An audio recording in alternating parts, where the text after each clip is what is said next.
So understanding global emissions is important, right? Climate change is a global issue. And I would like to say, like, it doesn't matter what country is emitting carbon dioxide and other greenhouse gases, it's going to cause a problem for all of us. And while that's great to say in general, regulations happen on a country by country scale. And so it is important to understand carbon dioxide emissions on a country-wide level. Sure, one country might be polluting more and it's an everyone problem. Well, then that one country needs to develop different regulations to address that, whereas some other countries might not need to. And so that's why it can be important to kind of look at it at this scale. But again, at the end of the day, it's everyone's problem. So let's take a look at our global emissions by kind of the top emitters. So this is looking at carbon dioxide. And as we learned earlier, there's different types of greenhouse gases, but carbon dioxide by and far is like the one we release the most and therefore has the greatest impact on our environment. And honestly, the other types of greenhouse gas emissions kind of follow the same trends. So this is looking at year on the x-axis, and you can see, like, in the 1700s, like, we're at nothing, more or less. Sorry, I'm, like, looking for my mouse. There we go. In the 1700s, we're releasing nothing. Like, we might have electricity. I don't know. My history sucks. Point being, we are not really using fossil fuels that much, or at least compared to today, so we have nothing. The mid to late 1800s, excuse me, we start increasing a lot. And the United States, in the late 1800s, starts taking over. And the United States is dominating in a field we probably don't want to be dominating in for a long time. So it's like 1880 to about like 2000. So the United States was the major emitter of carbon dioxide for a very long time, for over 100 years. And again, this isn't really a superlative like you want, right? You don't want to be known as the country that releases the most. But in 2000, we got surpassed by China. And this shouldn't be surprising. So China, one, has a really large population. Currently, they're sitting at 1.4 billion people, whereas the United States, we're at like 330 million. So China has a lot more people, but not just that. China is essentially going through, or has been going through, their industrial revolution. They're doing the same exact thing that the United States did. It's just their industrial revolution is larger because they have a lot more people. But they're really not doing anything different than what a lot of the developed countries around the world did, except they're just doing it with more people. So around 2000, China surpassed us, and you can see that it's by a lot. United States is currently at about 5 billion tons, whereas China that looks probably like 11 billion tons. So over double what the United States is releasing.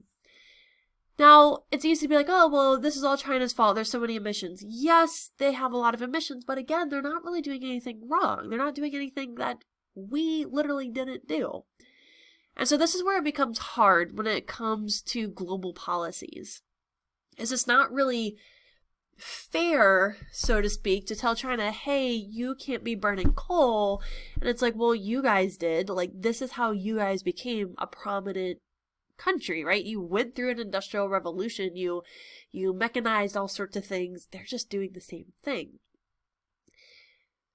India actually has the largest population in the world, is also rapidly increasing.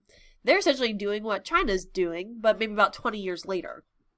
So what we can expect to see in maybe another 20 to 50 years is India kind of really shooting up here.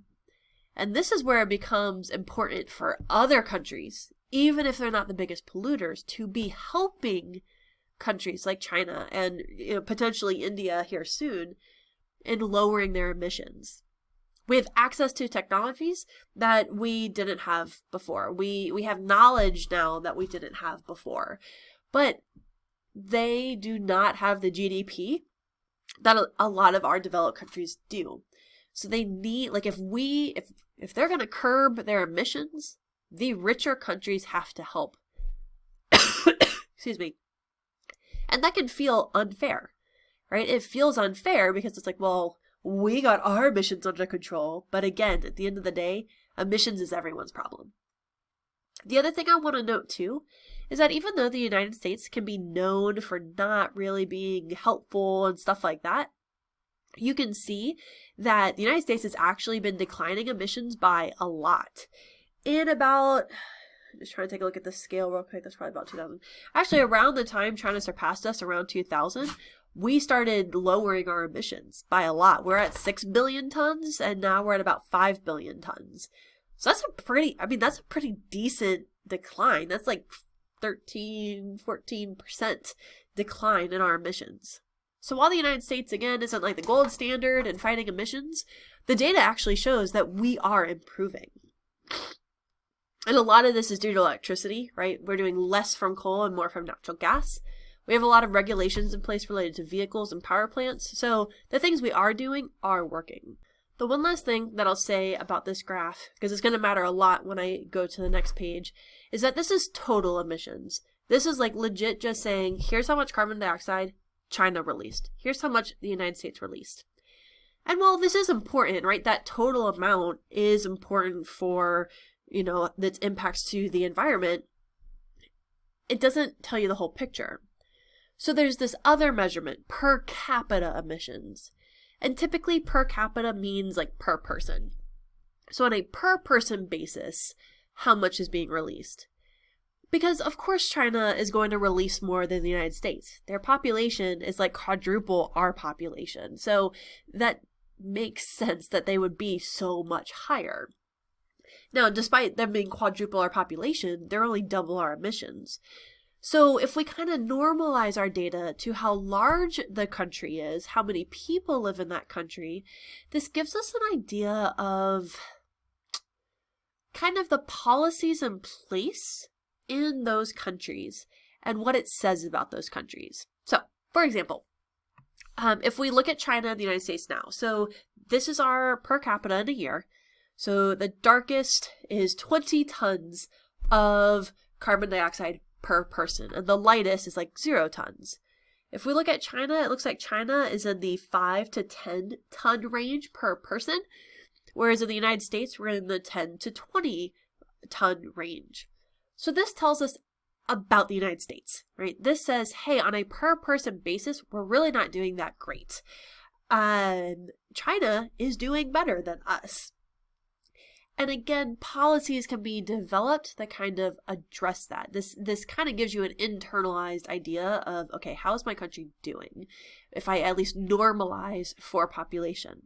At the end of the day, per capita doesn't matter too much because the environment doesn't care how many people there are. It just matters how much carbon dioxide there is.